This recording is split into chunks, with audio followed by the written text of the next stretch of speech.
It started with a storm and ended with silence, but not the peaceful kind. No, this was the kind of silence that clings to your skin like wet clothes and seeps into your bones like frostbite. The kind of silence that follows you into adulthood and whispers to you at night, reminding you of the night you realized your home, your safe place, could betray you. I was a child left alone by parents stranded by rain and guilt, clutching the house phone as they apologized over and over, unaware that my small voice insisting I'll be fine was a lie told by someone too young to know the weight of real fear, the kind that curls into your chest and stays there forever. At first it was fun, the illusion of freedom, candy and TV and staying up late. But the sugar turned sour when I woke up freezing cold in a room that felt unfamiliar, like the air had been touched by something wrong. And I remember my mom's list: lock the doors, close the blinds, leave a light on, but when I moved through the house, like a ghost checking everything. I found nothing out of place, nothing open, nothing broken, and yet the chill remained, pressing down on me like invisible hands guiding me back to bed, where I lay beneath the storm's howl and tried to ignore the unnatural creaking that didn't belong to my carpeted floor, a sound too heavy, too deliberate. And when lightning lit up my room for a split second, I saw the closet door had opened, not wide, just enough to let whatever was inside watch me. So I ran, not screamed, just moved, as if instinct took the wheel from my shaking hands and led me down the stairs to hide under the dining room table like a trapped animal, where I sat in silence until I heard it. Footsteps, erratic and loud, descending the stairs not like a person walking, but like something falling in slow motion, deliberate chaos. And then I saw the legs, bare, yellow-tinted, muddy, and cut. Legs that didn't know if they belonged to a man or a woman. Legs that stumbled like they had stood in years, and then the wrench dropped, clanging inches from me. And I held my breath until I thought I'd explode, praying they wouldn't bend down, praying they'd just leave, and eventually they did, dragging the storm out with them, leaving only the silence, the cold, and the wrench, which I picked up and hid because telling my parents felt like confessing to a crime. And so I buried the truth deep inside me until it festered into a fear that never left, but the silence wasn't finished with me yet, because years later, older but still haunted, I left the house again on a rainy night, desperate for sleep, for peace, only to find it broken by the sight of a man lying face down in the street and the scream of something inhuman echoing from the trees. And when I turned back, the man was sitting up, grinning with something sharp in his hand and madness in his eyes. And he chased me through the rain, through the park, through the trees, screaming he'd kill me. And I don't know how I made it home. Don't know why I lived, but I did.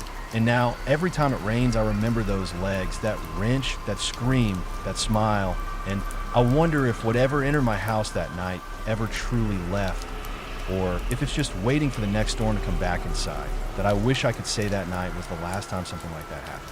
That it was a random one-off, a terrifying fluke brought on by the perfect storm of insomnia and being in the wrong place at the wrong time. But I'd be lying, because in the weeks that followed, things started happening. Things I can't explain, no matter how much I try to rationalize them. At first, it was small stuff, noises around the house. Not your typical house settling sounds, either. I mean deliberate things, like the creak of floorboards upstairs when I was home alone, or the unmistakable sound of the front doorknob jiggling when no one was on the porch. I told myself it was my mind playing tricks on me, still shaken up from that night in the rain. But then I started seeing things.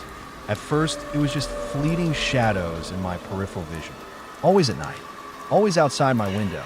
There'd be a flicker of movement just beyond the curtains, and when I looked, there'd be nothing there. One night, I could have sworn I saw the silhouette of someone standing behind the tree line at the edge of the park. Just standing there, watching. I stared at it for what felt like forever. No movement, no sound, just the outline of a figure in the dark. When I finally blinked, it was gone. But that wasn't the worst of it. The worst came a month later when my parents finally decided to take a weekend trip out of town. They thought I'd be okay on my own. I thought I would be too. I mean, I was older now. I'd survived that awful night and managed to keep it together. But that weekend, everything came back. And this time, it didn't stay outside. I don't know how he got in. I locked everything, triple checked it, even blocked the windows with furniture. But sometime during the second night, I woke up to the sound of something dragging across the hallway floor. Not footsteps, not creaking, dragging, like something heavy being pulled along the wooden boards. I froze in bed, my eyes locked on the door to my room. The sound stopped just outside. Then came the knocking. 3 soft, deliberate knocks. I didn't move, didn't breathe. I thought I was dreaming until the doorknob started turning. Slowly, silently. I keep my bedroom door locked at night, a habit I picked up after that incident in the park. It saved me that night because whoever was on the other side tried to open it. And when they couldn't, they started whispering my name. Over and over. Just my name, barely audible, like it was meant for no one but me. I wanted to scream, wanted to call someone, but my phone was on the desk across the room, and I couldn't bring myself to move. The whispering went on for minutes, then silence, then the dragging sound again, slowly retreating down the hallway. I didn't sleep at all. I waited until sunrise before finally leaving my room. There were marks on the floor, faint but unmistakable, like something had been scraped across the wood. That morning, I packed a bag and went to stay at my cousin's house for a week. I didn't tell my parents, didn't tell anyone. What could I even say? They wouldn't believe me. No one ever does. I tried to pretend it was over, that maybe I'd imagined all of it. But I know better now. I felt the presence, heard the voice, and the worst part, I recognize the voice now. It's the same voice that screamed, "I'll kill you," in the park. The same twisted whisper, the same rage. Somehow, some way, he found me again. And I know he's not done yet. The wrench I found as a kid, it's still hidden under my bed. I don't know why I kept it. Maybe as proof, maybe as a warning to myself. But now, more than ever, I think I'll need it. Because last night, after years of silence, the dragging started again. This time inside my room. I didn't scream. I didn't move. I just laid there under the covers, eyes wide open in the darkness, listening to the unmistakable sound of something dragging across my bedroom floor.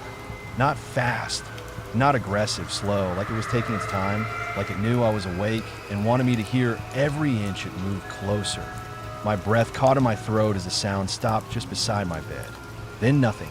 No footsteps, no voice, just the deafening silence of something waiting. I couldn't tell how long I lay there. Minutes? Hours? Time seemed to stretch and blur. My heartbeat, the only rhythm I could cling to. At some point, I must have passed out or fallen into a shallow, nightmare-laced sleep, because when I opened my eyes again, sunlight was bleeding through the blinds. The room looked normal, almost too normal. The wrench was still under the bed. The drag marks were gone, like nothing ever happened. But something had changed.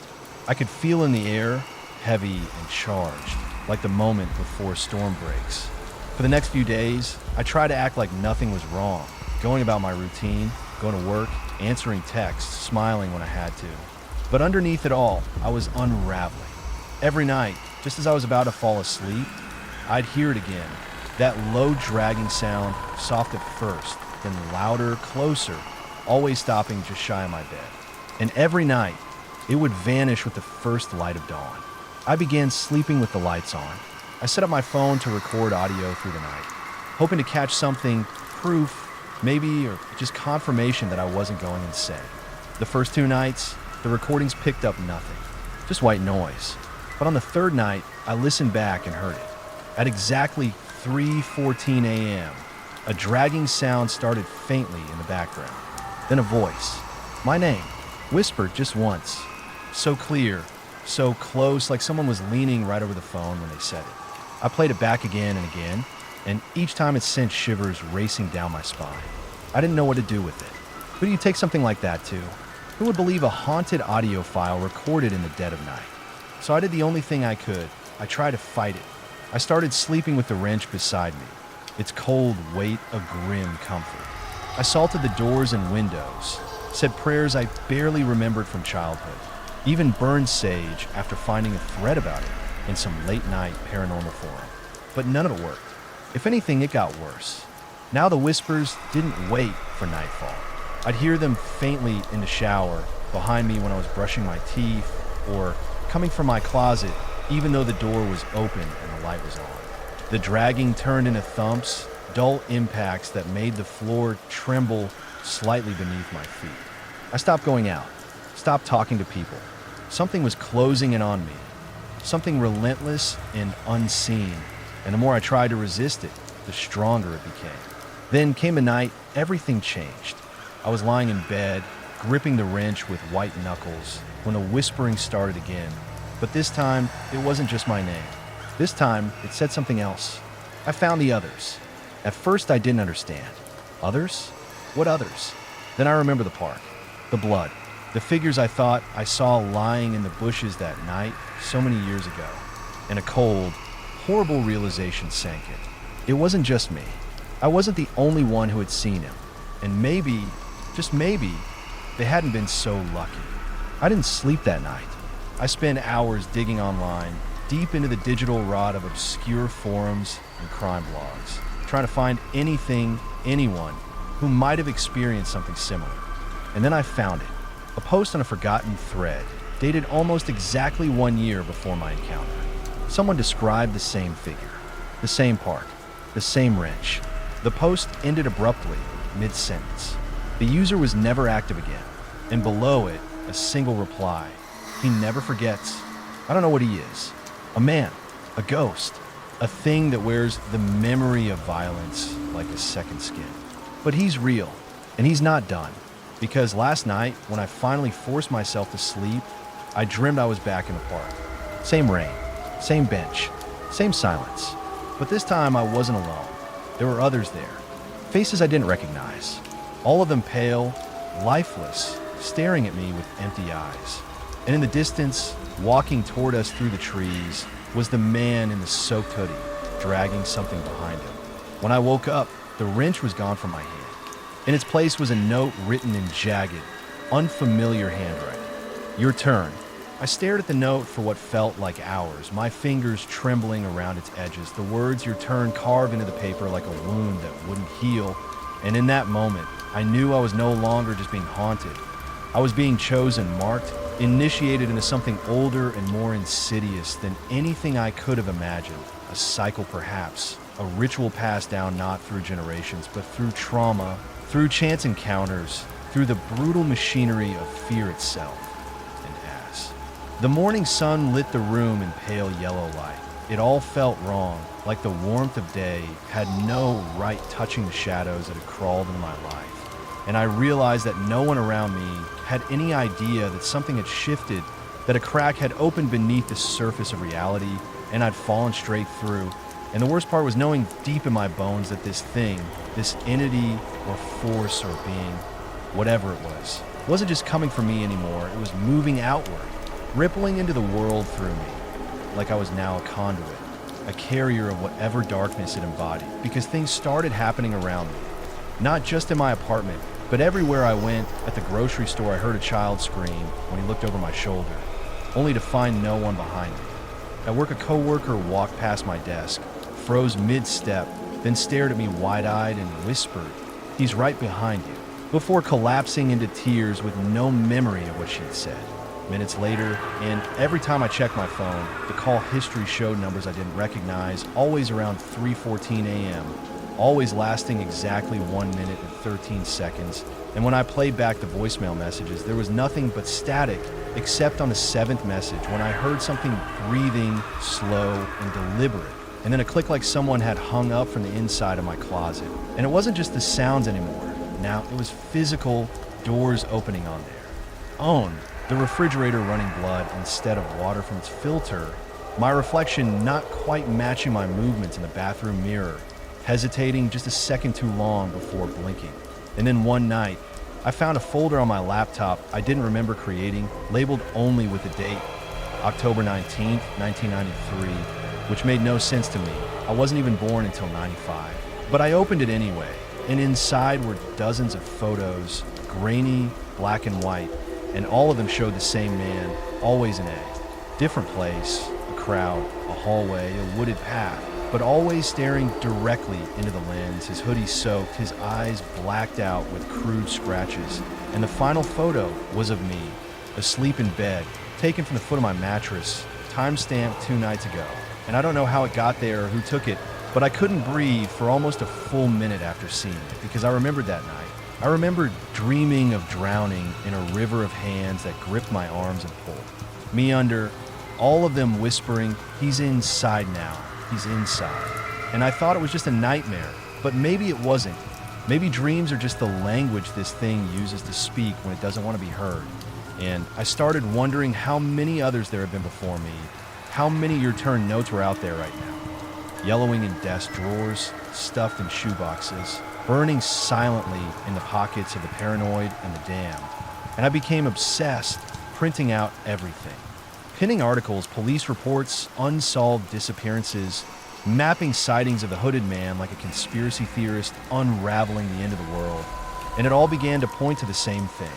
An abandoned farmhouse 3 towns over, condemned in the late 80s, allegedly burned down in a lightning storm, but showing up intact in recent satellite photos. And something inside me told me that's where it began, or at least where it wants to end. So now I'm writing this, not because I expect anyone to believe me, but because someone has to know, someone has to carry the truth before it gets buried again, before the dragon comes for them. Because tonight, I'm going to that house, I'm taking the phone, the photos, the wrench. God, I don't even know why I'm bringing that wrench. It just feels like it has to come. And maybe I'll find nothing. Maybe I'll find myself, or maybe I'll finally meet him face to face, the one who watches, the one who whispers, the one who never forgets. And if I don't come back, if the next voice on this recording isn't mine, then you'll know what to listen for at 3:14 a.m. I drove through the dead roads beneath a bruised sky. The farmhouse coordinates glowing dimly on my cracked phone screen, each mile taking me further away from anything familiar, deeper into a silence that felt too deliberate, too practiced, like the land itself was holding its breath. And the closer I got, the more reality seemed to warp. Radio static dancing with whispers and languages I couldn't place. Mile markers repeating numbers they shouldn't, and the headlights catching fleeting glimpses of figures just off the road who vanished the moment I turned to look. And when I finally reached the property, my engine died without warning, the lights blinked off, and everything around me felt heavier, like I was stepping into a memory too old to belong to anyone still living. And the farmhouse stood there, whole, wrong, untouched by time, but reeking of something ancient, with its windows pitch black and a front door slightly ajar like it had been expecting me.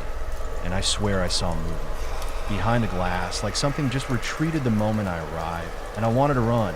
I should have, but my feet moved on their own across the gravel, each crunch beneath my boots sounding like bones breaking.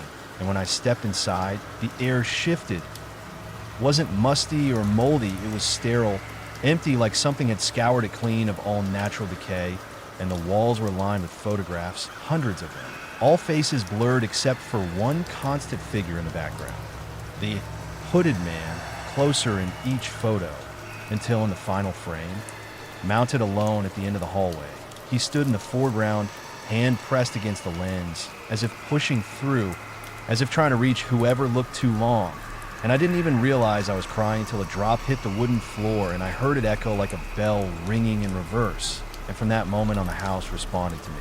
Floors groaning under weight that wasn't mine, distant knocking that didn't follow any pattern, but somehow made sense to the part of me I didn't want to acknowledge. And when I reached the basement door, it was open, stairs descending into a darkness that seemed to breathe, exhale, inhale, and something wet dripped from the ceiling above me as I stepped down, wrench in hand, and the deeper I went, the louder the silence became, until it roared in my ears like ocean waves made of static.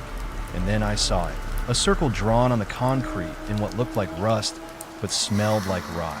Symbols, etched around its edge, and in the center a pile of objects. Personal belongings, wallets, watches, a baby's sock, a cracked mirror, and above it all, suspended in midair without string or support, floated another photograph. This one of me, taken just seconds ago, I knew because I was holding the wrench in the same hand, eyes wide, mouth open in mid-breath. And I turned around, but no one was there, just the house breathing. And then a voice, dry and hollow, not from my ears, but from somewhere. Behind my thoughts, whispered, "You brought it." And I looked down at the wrench and realized the metal had changed color, darkened, pulsing faintly with veins of shadow. And before I could drop it, It pulled me forward, forced my hand into the center of the circle, and I felt the floor give beneath me. Not collapse, but melt. And I sank through the stone like falling into a dream I couldn't wake from. And I found myself in a hallway that stretched too far in both directions, lined with doors, each labeled with a date and a name I almost recognized but couldn't quite place.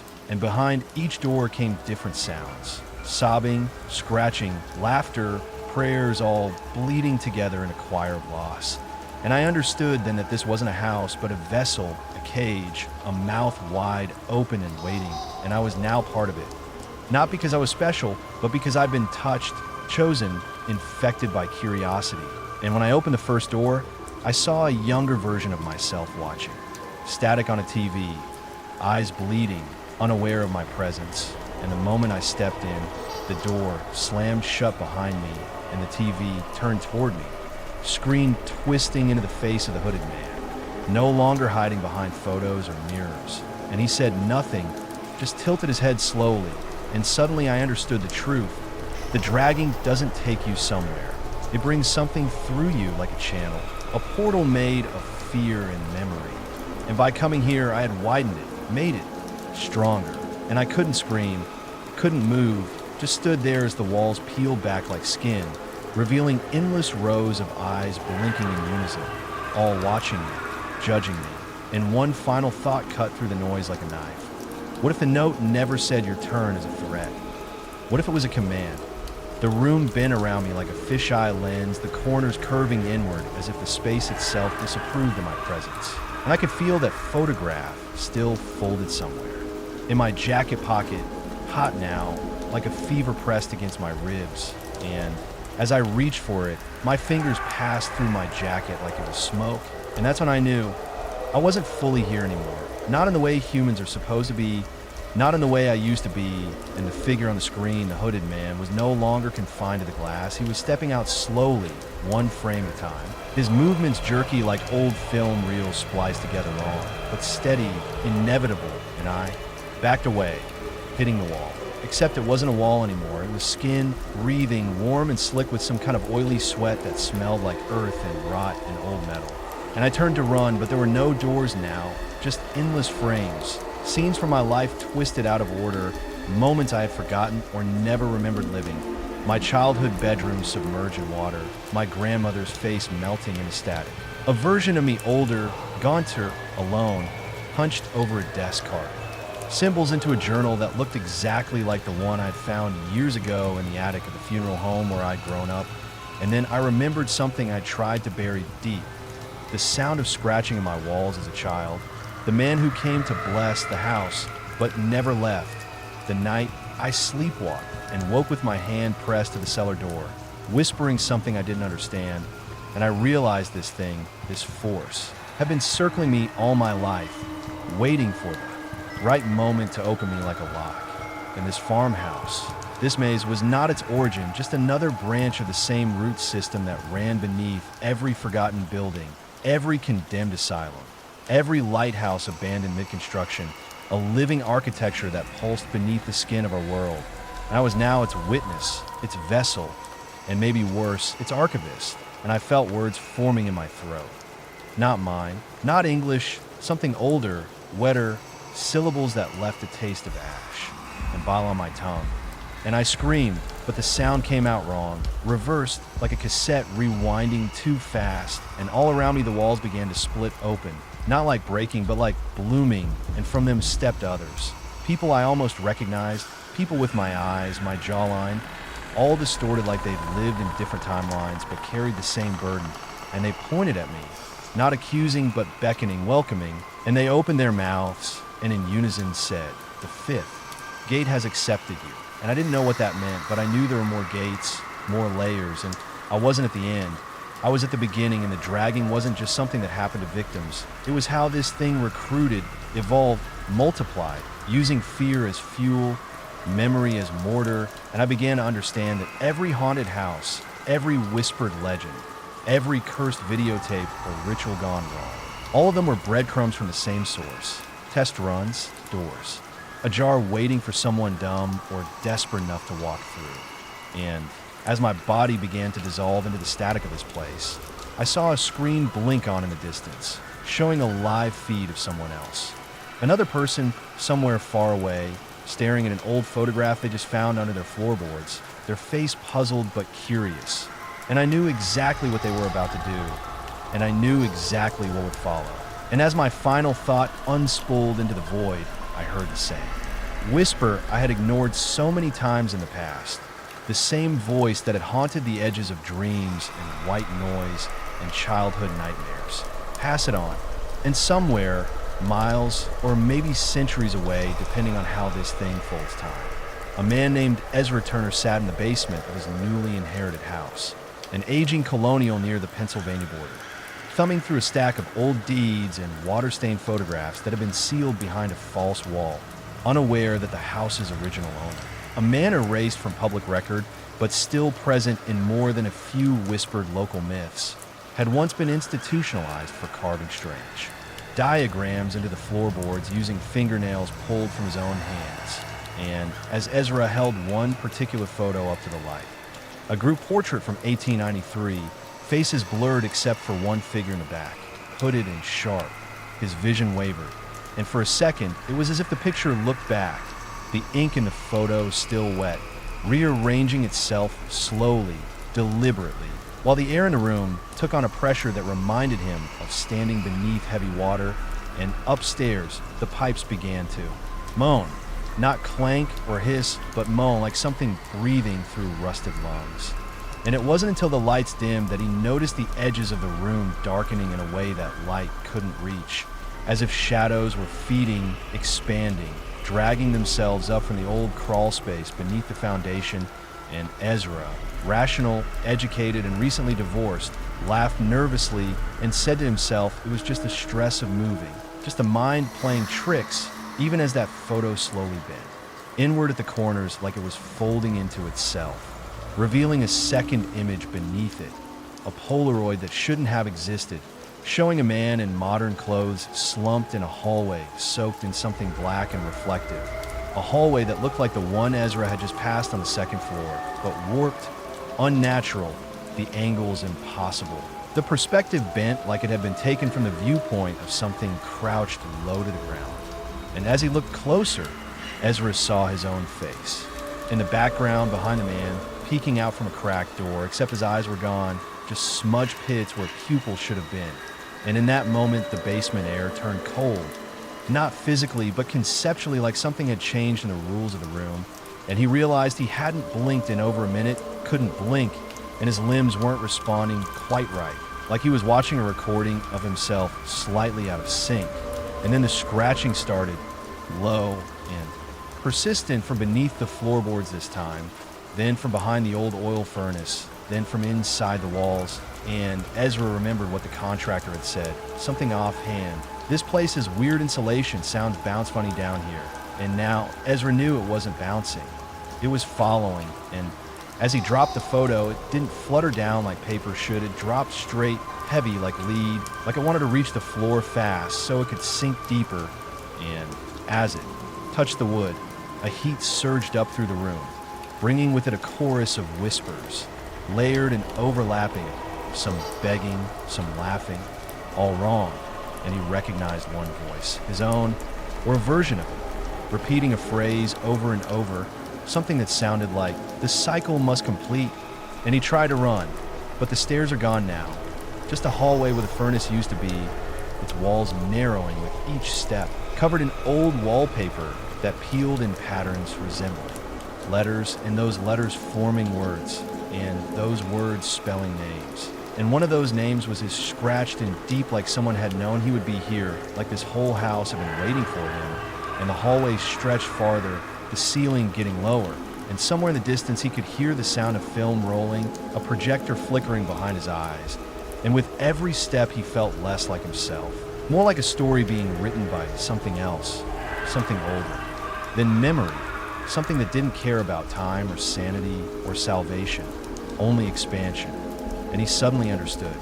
This was how it passed, how it spread, not through blood or bite, but through narrative, through symbols and memory and things half seen in dreams. And now it was writing him in, stitching his fear into its grand design, and all he could do was follow the hallway deeper into the dark, where the scratching had become something worse, something wet and hungry and patient. 8T the far, into the narrowing corridor, where the wallpaper had peeled away entirely to reveal a slick, pulsing surface beneath, something that resembled flesh more than wood. Ezra stumbled forward, unable to turn back, drawn onward by the rhythm of the house's breathing. And with each step the air grew thicker, denser, filled with a coppery tang like old coins dissolved in water. And he realized the light he was following wasn't artificial, but bioluminescent, emitted by something alive just out of view, casting a greenish glow that made the edges of the hallway blur, as if the space around him were decaying at the seams of reality. And when he reached the source, he found not a room, but a kind of atrium, spherical and vast, carved into the earth beneath the house, with walls that shimmered like the insides of a mollusc shell. And suspended in the center of that chamber was a shape, indescribable at first, but slowly resolving into something simultaneously organic and constructed, a lattice of bone and metal and story, like the skeleton of a cathedral built from the remains of all the people who had ever stepped foot in that house. And Ezra realized he was not alone, for along the curved edges of the chamber stood figures frozen in place, embedded in the walls like fossils mid-screen, their features warped as though they had been absorbed slowly, their mouths still moving in slow, painful repetition of words he could not yet hear. And something in the center, a spire or spine or pillar, began to vibrate, humming a frequency too low for the human ear, but too deep to ignore. And in that moment, Ezra saw flashes not from his own memory, but from others. From the blind girl who had lived in the attic in 1934 and spoke in tongues until her jaw dislocated. From the soldier who returned in 1957 and sealed himself in the crawl space after scribbling eyes all over the floor. From a young mother in 1986 who had whispered nursery rhymes backwards into a baby monitor until her child forgot how to speak. He saw all their ends, their unravelings, and he understood now that the house had not been built but grown, seeded long ago by something buried deeper still, something that fed on attention, on belief, and every strange event, every unexplained whisper or flickering light or sudden chill had been its way of writing itself into the minds of those who entered, because the more they noticed it, the more real it became, the more space it occupied. And now, with Ezra standing in its core, it had reached a point of critical mass, and the bones began to creak, the walls pulsed, and that central spire bent down toward him, extending not a limb but an invitation, offering him a role, not a victim but a vessel of witness, of continuation. And the thought should have terrified him, should have sent him screaming back into the dark, but instead it filled him with a terrible clarity, a revelation that made his heart slow and his limbs loosen. He had always been coming here, always been meant to find this place, that every choice, every failure, every loss in his life had been a trail of breadcrumbs laid out by the thing that now surrounded him. And as it touched his forehead with something impossibly cold, his mind split open like a film reel cut down the middle, and images spilled out, symbols, sigils, languages that had no vowels, things written in the spaces between thoughts. And he saw a map, not of roads or land, but of stories, of connections between people and places and dreams. And this house was only one node in a vast, writhing network that pulsed beneath the surface of reality. And he saw the others, the linked places, churches where the sermons turned to static mid-service, hotels where guests disappeared into mirrors, subway tunnels where entire trains vanished into stations that didn't exist. And he knew he would now become a part of it, a new narrator, a new voice, tasked with spreading the infection not through violence, but through storytelling, through implication, through whispered truth hidden in late-night confessions and anonymous posts. And as the chamber began to collapse inward in a slow, rhythmic pulse like a heartbeat reversing, Ezra did not scream, did not run. He smiled and opened his mouth to speak the first words of a story that would echo out into the world. One that would begin as a rumor, then a thread, then a video no one could explain. And through that story, the thing beneath would grow stronger, reach more ears, would be remembered, because that is all it ever wanted, to be known. The story began to spread in strange, quiet ways. Anonymously uploaded audio files with distorted voices recounting events no one could confirm, cryptic posts on message boards describing a house that seemed to exist in multiple towns at once, sometimes appearing at the edge of new construction sites where no building should have been, or whispered about by children who all drew the same impossible floor plan during playtime without knowing why. And Ezra's voice, though unrecognizable and filtered, through layers of static and reverse echo, became the carrier, threading his consciousness into every ear that heard the tale, planting in each a sliver of curiosity that would, over time, grow into something more, because the thing he had become part of did not hunt or chase. It invited, seduced, beckoned with puzzles and flickers of movement in the corner of the eye, with stories that refused to end cleanly, always leaving a residue of what if behind. And it learned, adapting itself to fit the fears of each new listener, becoming the hallway that never ended for some, the mirror that reflected something just slightly off for others, and always it came back to the house, or what people believed was a house, though now it had outgrown any fixed location, having rooted itself in the collective subconscious, looming like mold in the damp corners of thought, so that people began to dream of it without ever having heard the story directly, began to sketch its rooms in notebooks, during meetings, to mutter fragments of Ezra's narration in their sleep, and through them the network grew, a tapestry of whispered dread stitched together not by fact, but by belief, for belief was the true key, the true sustenance, and even skeptics, those who dismissed the tale as modern folklore, served a purpose, because to deny something, you must first imagine it, must hold it in the mind long enough to reject it, and that was long enough for the seed to take root, and as the cycle continued, as people recorded their own encounters and contradictions multiplied, the house became more than real. It became essential, a modern myth that demanded telling, expanding its reach into other media, appearing faintly in the background of unrelated videos, its outline traced subtly into the lighting of films, even hidden in the code of forgotten websites, as if the story had begun to infect the digital itself. And those who got too close, who pieced together too many fragments, or uncovered the deeper history of Ezra and the chamber beneath the house, found themselves altered, not violently but gradually, their reflections lagging half a second behind, their shadows facing the wrong direction, their memories overwritten by things they couldn't have lived, until one day they simply fit, becoming part of the narrative, absorbed not in flesh, but in function, like chess pieces moved into position, ready to tell the tale anew, and somewhere beneath it all, deeper than the basement of any house, deeper than any metaphor or metaphorical space, the original thing.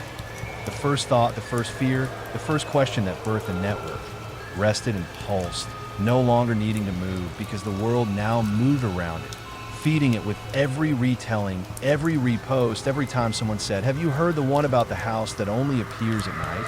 And even Ezra, or what he had become, was no longer the center, but only a thread in something older, larger, more patient than language itself.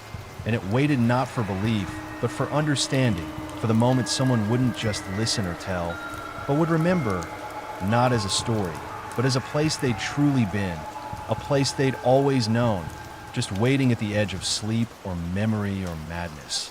And when that moment came, the house would not need to hide or haunt or whisper anymore. It would open its doors, fully and forever. The house's presence seeped deeper into reality. It began to influence not only minds but environments, subtly shifting the laws of physics where it manifested. Streets that led nowhere would twist back into themselves. Clocks ticked backward or stopped entirely within its vicinity.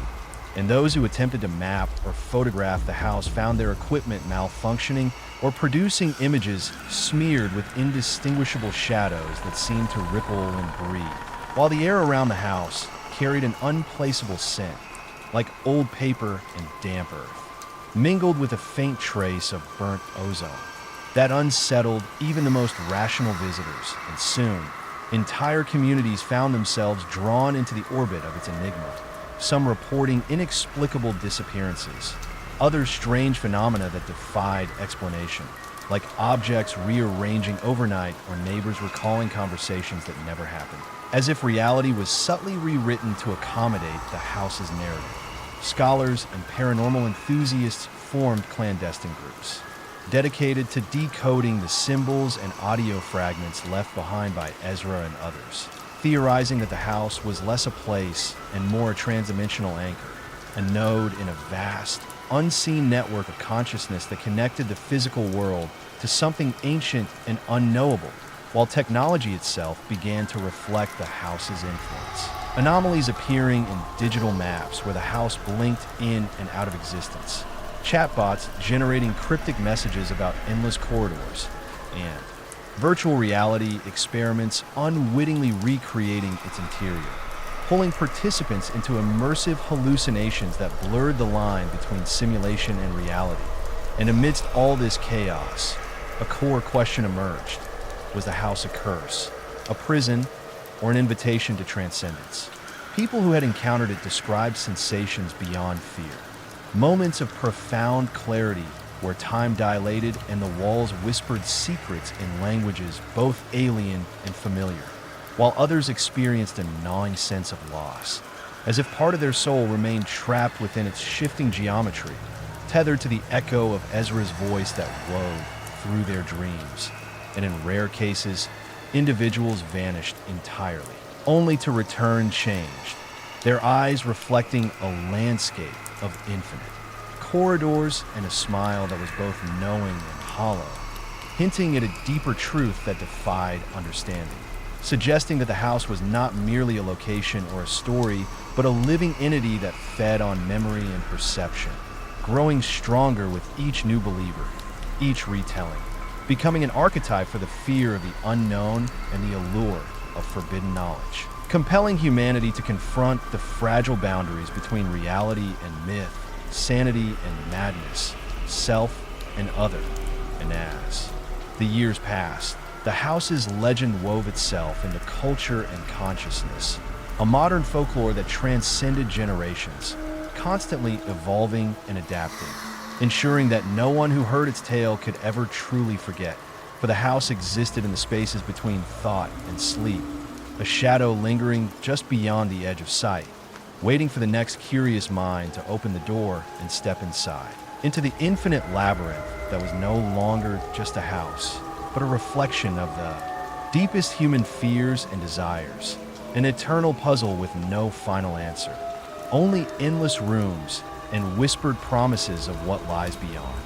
As the house's influence spread beyond its immediate physical location, it began to manifest in dreams and waking visions, seeping into the collective unconscious where artists, writers, and visionaries found themselves haunted by impossible architectures and cryptic symbols that inspired both awe and terror, their creations echoing the house's elusive geometry and otherworldly presence. While psychologists struggled to understand this phenomenon, debating whether it was a form of mass psychosis, a shared archetype resurfacing from humanity's primordial fears, or evidence of a deeper metaphysical reality bleeding through the veil. And some even speculated that the house was an ancient intelligence, perhaps a remnant of a lost civilization or a cosmic anomaly that used human perception as a conduit to reshape existence itself, bending time and space to its inscrutable will. With certain individuals, those sensitive or attuned, reporting moments where they could communicate with the house, exchanging fragmented thoughts, warnings, or riddles that hinted at truths too vast for the human mind to fully grasp, suggesting that the house's purpose might be a test or initiation, a gateway to transcendence for those brave or desperate enough to unlock its secrets, while simultaneously warning of dire consequences for failure or hubris. And as this understanding deepened, underground societies formed around the exploration and preservation of knowledge related to the house, gathering forbidden manuscripts, testimonies, and artifacts that might one day allow humanity to navigate its labyrinthine mysteries. Yet even within these circles, fear persisted. Fear that the house's power could corrupt or consume, that to delve too deeply was to risk losing oneself to an eternal maze of illusions and madness. And as technology advanced, virtual simulations attempted to recreate the house's architecture, hoping to map its paradoxical layout and understand its rules. But these digital replicas often induce psychotic breaks or left users trapped in endless loops of perception, reinforcing the idea that the house was not merely physical or digital, but a psychic entity defying all known laws, evolving and adapting to human attempts at comprehension, becoming a mirror reflecting the darkest and most profound aspects of human consciousness. A living paradox that blurred the line between creator and creation, observer and participant.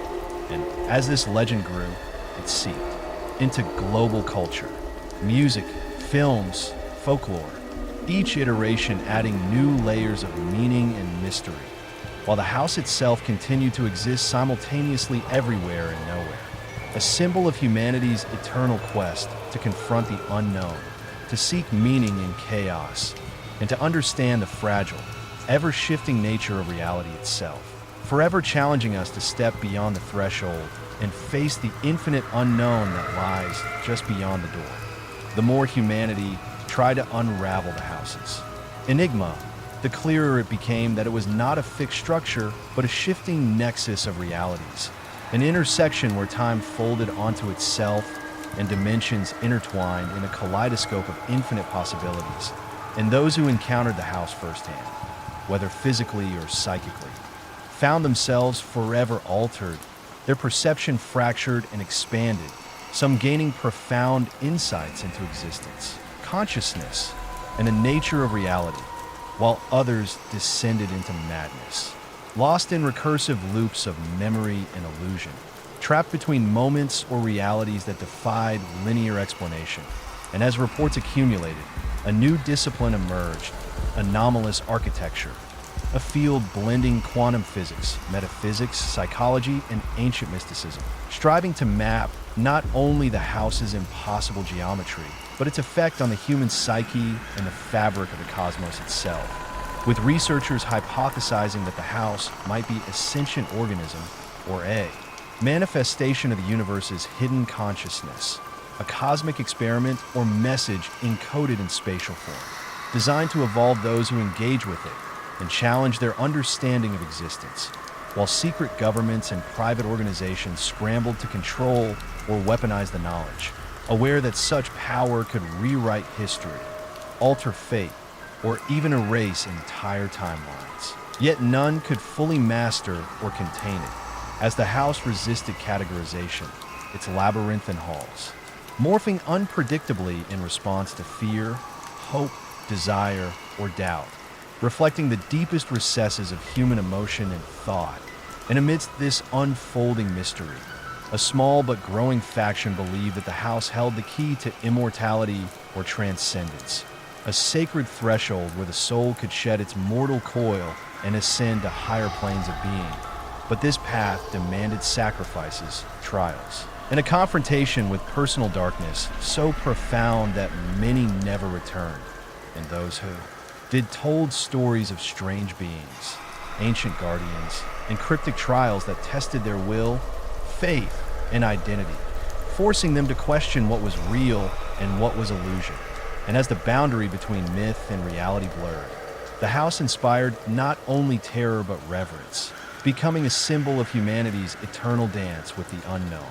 A reminder that some doors exist not to be opened lightly, but to challenge the very core of what it means to be alive, forever entwining the fate of those who seek its secrets with the infinite mysteries lurking just beyond the edges of perception and understanding. A whispers of the house's elusive nature spread across underground circles. Artists, philosophers, and seekers of all kinds began to converge, drawn by its magnetic pull, and soon the house transcended its physical boundaries to influence culture itself, inspiring cryptic works of art, music that echoed with otherworldly frequencies, and literature that blurred the line between fiction and testimony.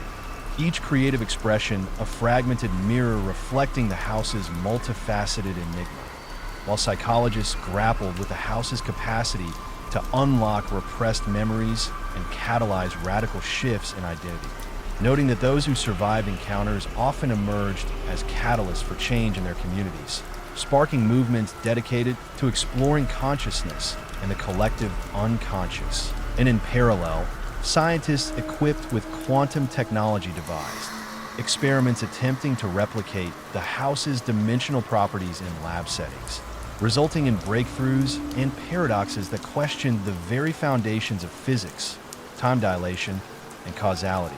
However, these advances came with warnings. The house's influence seemed to bleed through these artificial constructs, creating unstable realities where cause and effect tangled dangerously, leading to phenomena where events anticipated themselves or vanished without trace, further complicating humanity's understanding of time and space.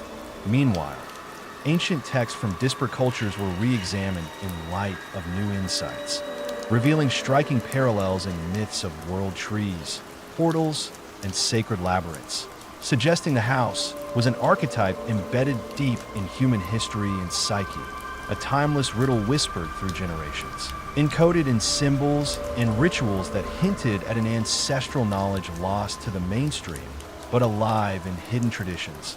As the quest to decode these symbols intensified, it became clear that the house was not merely a place, but a living symbol of transformation and transcendence, challenging seekers to confront their deepest fears and desires, confront the shadows lurking within, and emerge reborn or forever changed. And in this ongoing saga, a new question emerged that eclipsed all others. Was the house a bridge to enlightenment or a trap of infinite delusion? This question divided the growing community of explorers, fueling debates that touched on spirituality, science, ethics, and the nature of reality itself, as some argued that surrendering to the house's mysteries was humanity's next evolutionary leap, while others warned of the perilous costs, the potential to lose oneself in the labyrinth and never return, caught in the endless dance of illusion and truth. Yet, despite all warnings and dangers, the house's allure remained irresistible, a cosmic siren calling to the human spirit's relentless drive to explore, understand, and transcend the boundaries of mortal existence, ensuring that the story of the house, its secrets, and its seekers would continue to unfold, ever deeper, ever wider, across the shifting landscape of time, mind, and dimension. As the years turned into decades, the legend of the house evolved into something almost mythic, a living parable whispered among seekers, scientists, and dreamers alike. Yet no matter how many ventured inside or how many studies were conducted, the house maintained its inscrutable nature, shifting and morphing to reflect the inner landscapes of those who dared cross its threshold. And with every encounter, the boundaries between reality, memory, and imagination blurred ever more until the house itself seemed less a place than a mirror held up to humanity's collective soul, simultaneously revealing the light and darkness dwelling within. Some who returned told of transcendent experiences, moments of profound clarity and unity with the cosmos, while others recounted losing themselves to endless corridors of doubt and despair, trapped in recursive loops of their own making. And this duality became the house's greatest mystery and its most enduring lesson, that true understanding requires embracing paradox, that growth arises from both creation and destruction, and that the path to enlightenment is paved with uncertainty and sacrifice. Scholars and mystics alike came to see the house as a symbol of the human condition itself, complex, fragile, and eternally reaching beyond its grasp. Yet in this grand cosmic drama, the house offered a quiet hope, an invitation to step beyond fear and limitation, to explore the infinite potential held within each individual's journey. And as the final generation of seekers passed through its ever-changing halls, some carrying with them ancient wisdom, others bearing new questions yet unanswered. The house seemed to pulse with a knowing energy, as if acknowledging that its role was not to provide answers, but to inspire the eternal quest itself. For the greatest mysteries are not solved, but lived, and in that living, the human spirit finds its true home, forever wandering, forever seeking, forever becoming.